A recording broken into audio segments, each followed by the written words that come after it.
تمامی بود و نبودم، وجود مادر بود. کسی که مظهرش بود مادر بود.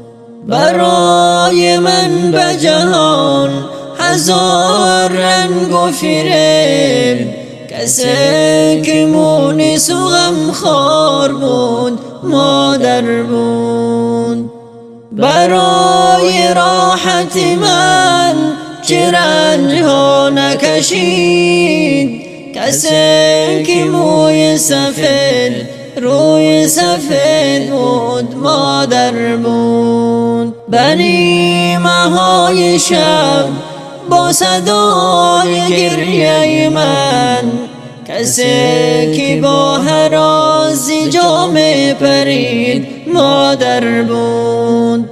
به کوچه و در راه یا در وقتی خطر، کسی که با شتاب در پیم می دوید مادر بود.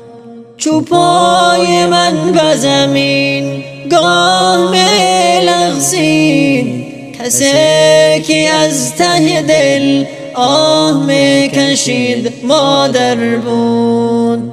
به وقت بیماری به قرار و در برم، کسی که دست بر سرم می کشید مادر بود. به وقت بیماری به قرار و در برم، کسی که دست بر سرم می کشید مادر بود.